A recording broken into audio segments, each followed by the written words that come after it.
Què tal, amics? Com esteu? Només per dir-vos que el divendres dia 7 de maig, aquí, a l'Auditori del Centre Cultural Terrassa, la gent de Simfonova portem un concert operístic que en els temps que vivim ens sembla gairebé necessari. En diem l'òpera és medecina. Com us dic, és un concert operístic fet a piano, interpretat per tres dels més grans solistes, cantants d'òpera del nostre país, el Marc Sala, tenor, la Laura del Río, soprano, i el Carles Pachón, baríton. Al piano hi ha el mestre Josep Buforn, conduït des de l'escenari per aquest que us parla, que us farà passar una bona estona, gaudint d'àries, duos i trios, alguns dels més importants i dels més coneguts de la història de l'òpera, però també fent una mirada a com ha vist la figura del metge, les medicines en general i fins i tot la pandèmia, la història de l'òpera.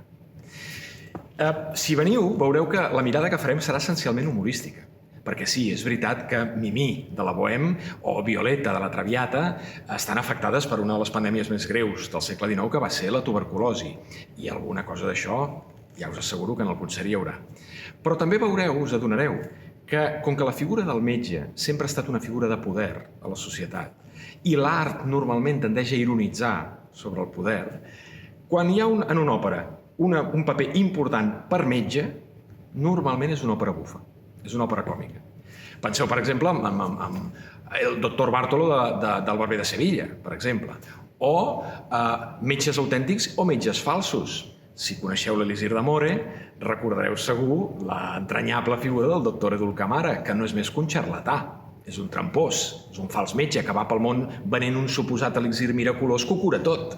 De fet, de tramposos n'hi ha hagut també en aquest temps de pandèmia. Recordeu que hi va haver un trampós que ens va voler fer creure que si ens bevíem lleixiu aniria fantàstic això pel virus. D'aquests també n'hi ha hagut. Bé, tot això, a més, ho referenciarem en algunes pel·lícules i algunes sèries que tots coneixeu, i a més farem una cosa que ens fa molta il·lusió de fer. Farem un petit homenatge a un dels grans del teatre català, a un gran còmic que es va passar la seva vida criticant els metges amb tota mena de monòlegs, però que curiosament un dels personatges que més recorda la gent d'ell era fent de metge, de bon metge. Estic parlant de la figura de Joan Capri, amb qui ja us avanço que parlarem durant el concert personalment. Ho deixo aquí. Amics, divendres 7 de maig, aquí a l'Auditori del Centre Cultural Terrassa, si teniu ganes ja de sortir de casa, de passar-ho bé amb una estona d'òpera, d'humor i d'emoció, l'òpera és medecina. No hi falteu.